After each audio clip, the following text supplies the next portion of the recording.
स्वयंपाक करतो अशी काही गैरसमज तुम्ही करून घेऊ नका. एक आणि स्वयंपाकाची आवडही आहे हेही बरोबर नाही की अगदी रोज चुलीपाशी जाऊन काहीतरी छान करावं अशी काही आवड वगैरे मला नाही. पण कधी जर वेळ आली तर मी व्यवस्थित मराठी ब्राह्मणी स्वयंपाक करू शकतो. आणि जेव्हा करतो तेव्हा मला करताना फार आनंद येतो. किंवा कधी कधी मी एखादी भाजी एखाद्या विशिष्ट प्रकाराने मला पाहिजे जी आमच्या बाईंना माहिती नाही तर मी ती करतो. किंवा कोणी खास माझे मित्र येणार आहेत त्यांना काहीतरी आपण वऱ्हाडातलं खाऊ घालू म्हणून असं असेल तर तेवढं मी करतो. परंतु ते मला येतं मात्र. मलाच येतं असं नाही, आमच्या कुटुंबातल्या सगळ्या पुरुषांना उत्तम स्वयंपाक येतो. माझा मोठा भाऊ तर सगळंच करू शकायचा. गोड पदार्थ त्यालासुद्धा करता यायचे. तो कधी करत नसे पण कधी वेळ आलीच तर तो करायचा.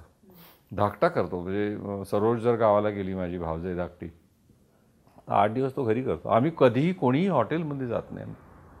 एलकुंचवारांच्या घरातला माणूस कधी हॉटेलमध्ये जाऊन जेवता ही शक्यताच नाही. कारण माझ्या चुलत घराण्यांमध्ये सुद्धा सगळ्यांना स्वयंपाक येतो.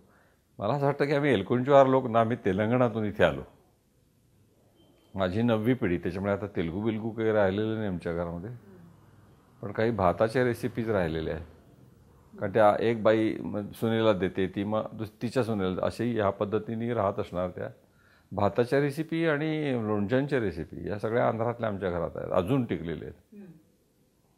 परंतु आम्ही तिकडनं आलो तेव्हा आमचे जे कुठल्या 9 पिढ्यांपूर्वी पूर्वज आला तो एक तर वैदिक ब्राह्मण असेल किंवा आचारी असेल. आचारी असण्याची शक्यता जास्त, कारण की आणि स्वयंपाक येतो म्हणजे काय, मी असं खूप गुंतागुंतीचे आता हे टेलिव्हिजनवर दाखवतात तसले भयानक पदार्थ कधी करत नाही. आपले पारंपरिक पदार्थ आहेत तेच मी करतो, कारण तेच फक्त मला आवडतात. मला कांदा टाकून साबुदाण्याची खिचडी अशी सुद्धा पाहिली आहे मी टेलिव्हिजनवर. असलं काही प्रकार मी करत नाही. फ्युजन. मग मी शाकाहारी आहे एकतर. मला काही मांसाहारात अजिबात म्हणजे अजिबातच रस नाही. बाहेर गेलो आहे तेव्हा मी खाल्लेलं आहे, पण आपण काय खातो याचासुद्धा मी कधी विचार केला नाही, चौकशी केली नाही. जे समोर आलं ते खाल्लं. कारण काही वेळाच अशा आल्या की कोणी जेवायला बोलवलं आहे, आपण त्यांना सांगितलेलं नाही आहे, त्यांनी जे केलं ते मुकाट्याने खाणं, त्याचा निषेध आहे अशातला भाग नाही. पण मला काही गंमत कळत नाही त्यातली. आता शाकाहारामध्ये सुद्धा एक थोडं मंद चवीचं जेवण असं आपल्या घरांमध्ये जे असतं तेच मला आवडतं, ते मी करतो. भाज्यांचे अनेक प्रकार मला करता येतात, कारण ते मी पाहूनच करतात, पाहून. आणि माझी एक बहीण तर फारच सुगरण आहे. ती आली की तिला सांगतो, सुद्धा ते सांग ना मला अमुक कसं करायचं. मग ते ती इथे बसून इन्स्ट्रक्शन देते, त्याप्रमाणे ते करत जातो. असं तिने मला एक गोड पदार्थ आत्ता शिकवला, रव्याच्या साटोऱ्या तिने शिकवल्या मला. आणि दे केम आउट क्वाईट वेल. आता मी ते पुन्हा करीन असं नाही, गुंतागुंतीचा प्रकार. पण बाई जरी कधी आल्या नाहीत, म्हणजे हे फार क्वचितच घडतं. आता बाईंना माझ्याकडे 32 वर्ष झाली. पुष्कळदा 1-2 दिवस त्या येऊ शकत नाही, तर मी संपूर्ण स्वयंपाक करतो. सकाळी नीट जेवलं पाहिजे माणसाने. वरण भात, 2 भाज्या, म्हणजे एक पालेभाजी, एक फळभाजी, कोशिंबीर, ताक किंवा कढी, इतकं सगळं करतो. आणि माझ्या लक्षात आलं की 1 तास ते सव्वा तासात एवढा सगळा स्वयंपाक होतो, if you plan it properly. तेव्हा मला पोळीचा मात्र घोळ आहे. मला पोळी नाही चांगली करतात, म्हणजे मला फुलका करताच येत नाही. घडीची पोळी करतो, परंतु ती जरा जाड असते.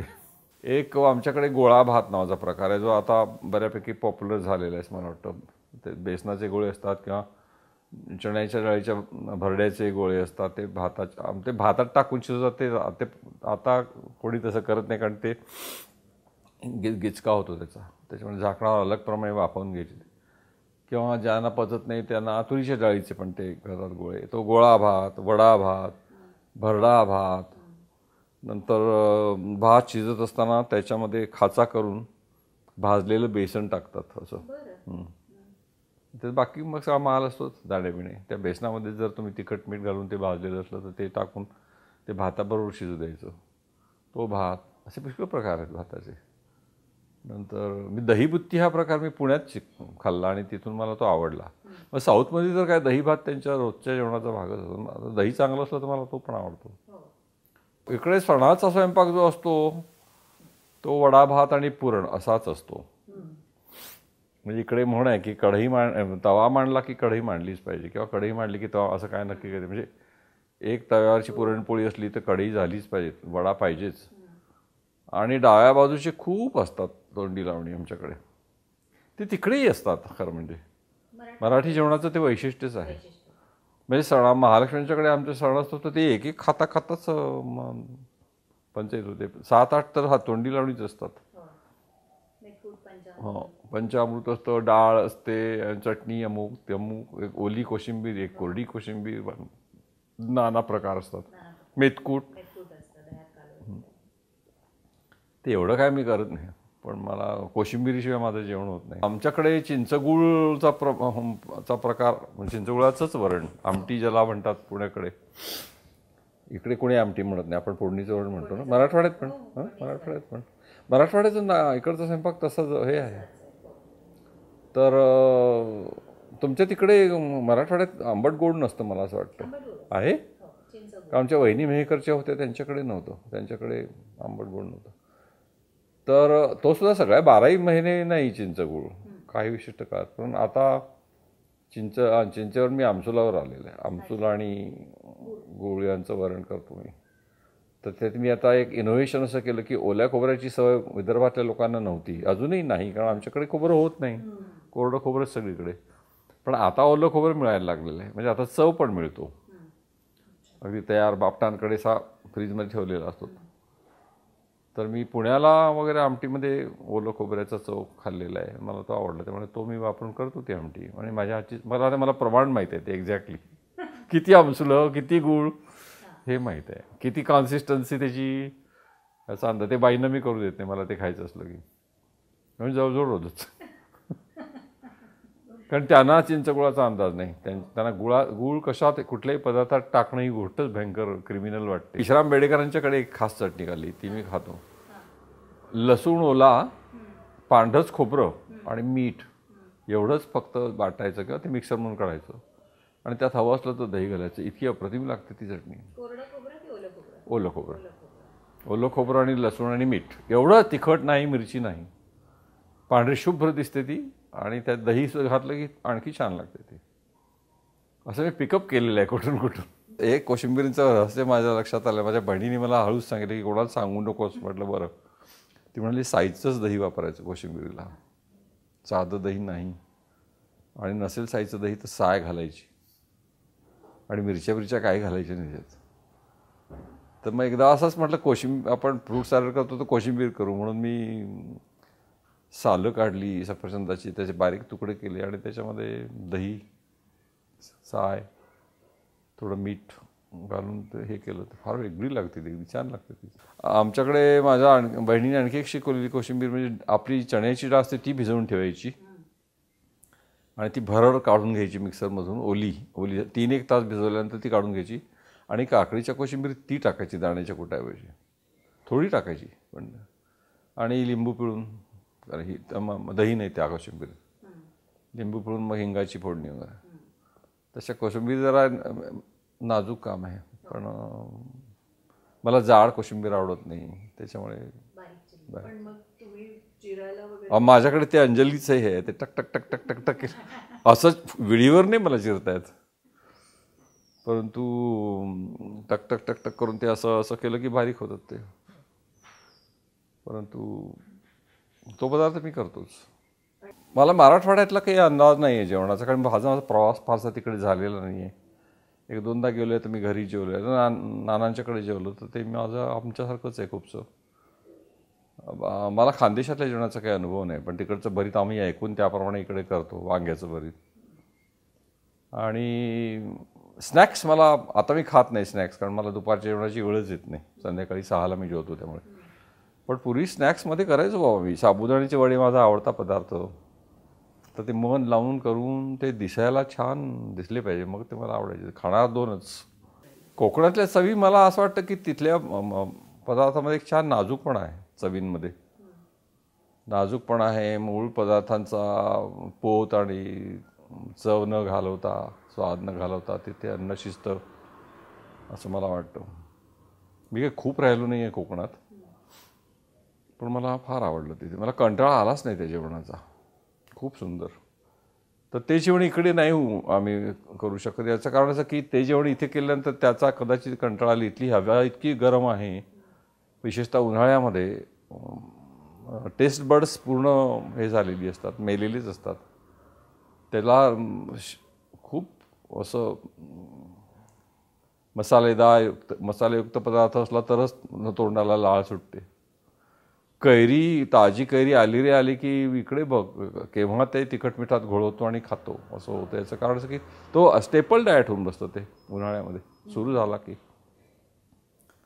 ताक दही खरं म्हणजे कोकणामध्ये जेवढं वापरलं जातं तेवढं इकडे का वापरलं जात नाही मला कळत नाही. आपल्याकडे सततच दही आमच्याकडे आहे, कारण आमच्याकडे दुभतं होतं 4-5 मशीनचं. माझं जेवण नाही होत दह्याशिवाय, दही भात रोजच. परंतु त्या मानानं प्रमाण इकडे कमी आहे. आता तेव्हा दुधाची रेलचेल पण नव्हती, आता असेलही मला माहिती नाही. इटालियन नन्नापासून ते पण मी करतो. पास्ते बिस्ते करतो मी, लसाण्या करतो, पास्ता करतो. पण ते आता कंटाळा येतो आजकाल. ते वेळ खाऊ आहे सगळं. ते जमवा म्हणजे की नाही, प्रिपरेशनलाच फार वेळ लागतो. ती सगळी करा. हां, माझे मित्र आले की काय म्हटलं की पास्ता वगैरे करतो मी. एक भास्कर लक्ष्मण बोळेची फार गंमत आहे, मी त्याला सांगतो.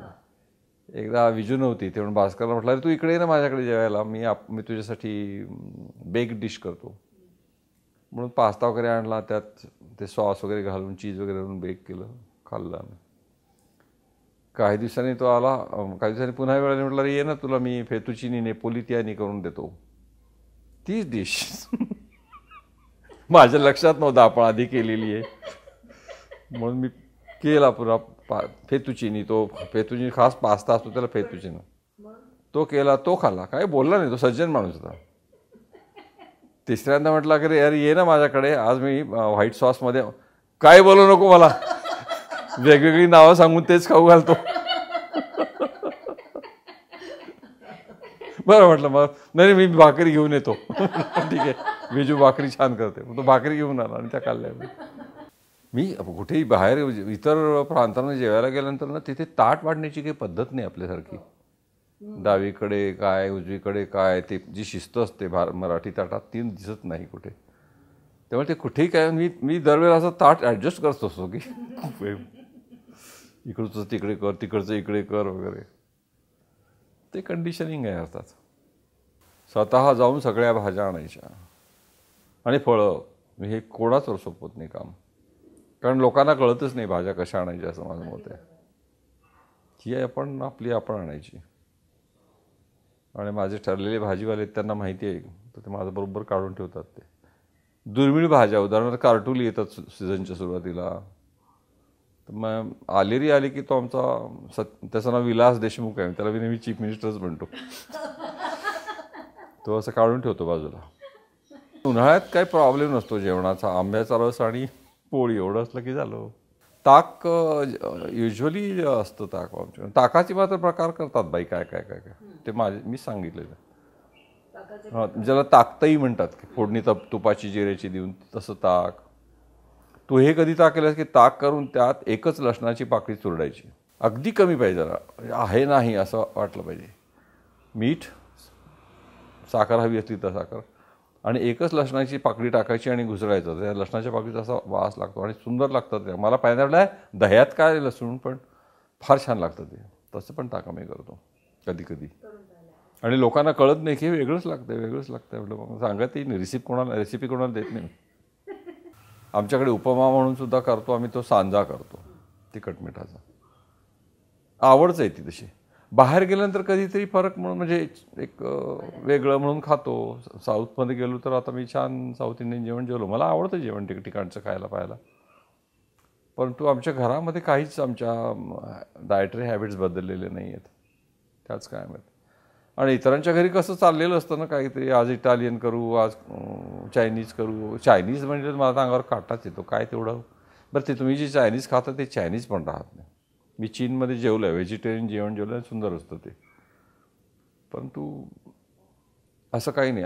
आमच्या घरी आम्ही भाषा मराठी घरात कटाक्षाने जशी शुद्ध बोलतो, इंग्रजीचं आक्रमण होत येत नाही, तसं आमचं जेवण शुद्ध मराठी आहे. आम्ही आक्रमण होऊ दिलेलं नाही. एखाद्या वेळेला ठीक आहे काहीतरी. पण तुम्ही इथल्या ज्या ह्या रेसिपी बघतो इतक्या हास्यास्पद आणि भयान असतात त्या. आपण फोडणीची पोळी करतो ना, एका मुलाने काहीतरी तर आपल्या जातेगावकरांचा मुलगा आहे का काय ते मला माहिती नाही, त्यांचा मुलगा आहे का तो आणा, त्यांनी काही नाही, त्यांनी शिळ्या पोळीचे असे कात्रीने बारीक लांब हे केले आणि पोळीची स्पॅगेटी असं काहीतरी नाव दिलं आणि सरळ फोडणी करून त्याच्यात ते टाकून शिजवलं. कोणाला बुद्धू बनवताय तुम्ही? असं ते आहे. परंतु नाही तर नुसतीच खिचडी खायला पण मला आवडते, सगळ्या भाज्या टाकून थोडा मसाला टाकून. हल्ली बाई आल्यानंतर मी एवढं काही घाट घालत नाही की एकेरी सगळ्या भाज्या खिचडी टाकायच्या, थोडा मसाला त्याला लावायचा मिक्सर म्हणून काढलेला आणि राईस कुकरमध्ये शिजवलं की झालं जेवण. मी खूप खात नाही, माझं खाणं थोडं आहे पण मला ते उत्तम पाहिजे बाबा. म्हणजे आमच्या घरी श्रीखंड आम्ही कधीही बाहेरून आणत नाही. धाकटा भाऊ सुद्धा तो स्वतः करतो. दूध आणायचं, ते वेजण लावायचं साई सकट, ते दही करायचं, त्याचा चक्का करायचा, घोटायचं, त्यात केशर, आम्हाला वेलदोड आवडत नाही तर केशर आणि जायफळ एवढंच, तर ते सगळं स्वतः तो करतो. माझ्याकडे येतोच डबा त्याच्यामुळे. पण मी आता बाईंनाही माहीत झालं, बाई पण तसंच करतात. 2 शब्द आहेत इंग्रजीमध्ये, गुरमे आणि गुरमांद.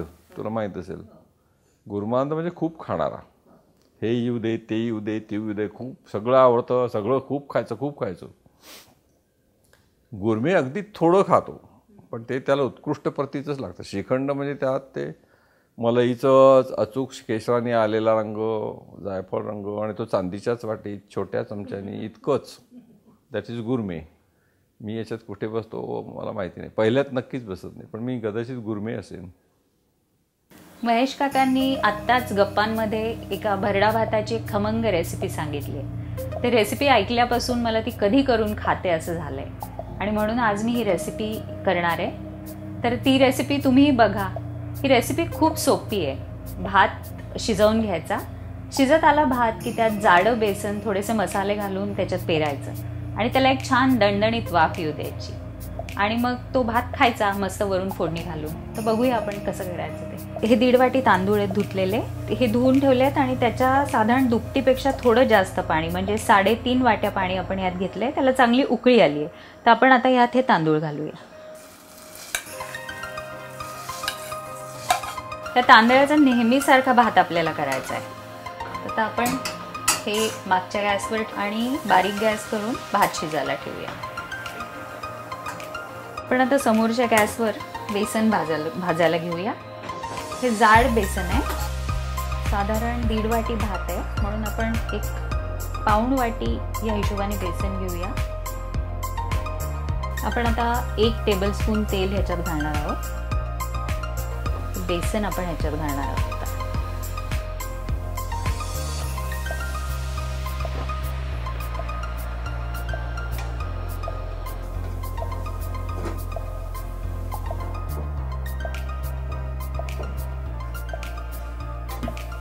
यात आपण आता थोडीशी हळद, जरा जास्त तिखट, कारण भाताला दुसरा काही मसाला नाही आहे म्हणून जास्त तिखट थोडंसं, त्यानंतर धणेपूड.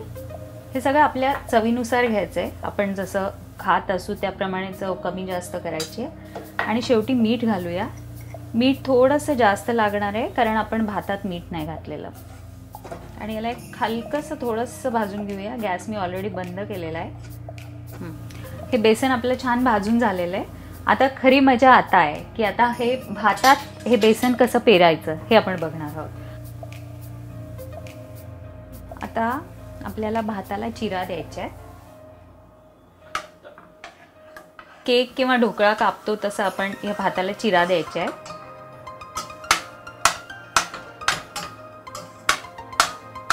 आपल्याला हे बेसन आता भातात घालायचं आहे. आपण जे चिरा केलेले आहे त्याच्यात आपण हे बेसन आत घालणार आहोत.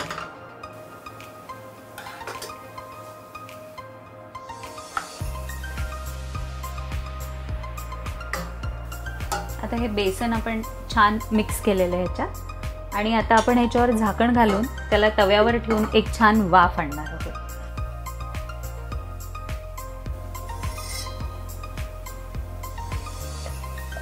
आपण ह्याची थोडीशी फोडणी करूया. आता तेल घातलंय. आता ह्याच्यात मोहरी,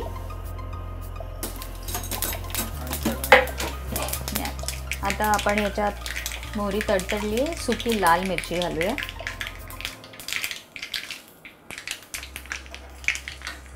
लगेचच गॅस बंद करा, नाही तर मिरची जळेल. आणि थोडासा वरून हिंग घालूया. ही फोडणी तयार आहे. आता भात कसा सर्व करायचा ते बघूया. हा भात तयार झाला आहे. हा भात आपण आता सर्व करूया. हा भात थोडा मऊच हवा, कारण आपण त्यात बेसन घातलेलं आहे, त्यामुळे तो कोरडा झाला तर खायला चांगला लागणार नाही. आणि आता ही वरून आपण त्याच्यावर थोडीशी फोडणी घालूया. बस, आपला बेसन भात तयार आहे. हा बेसन भात तयार आहे आणि महेश काकांनी सांगितल्याप्रमाणे हा केला आहे. तर ते पण बघणार आहेत कसा केला आहे ते. तर तुम्हीही करून बघा आणि कसा झाला ते नक्की कळवा.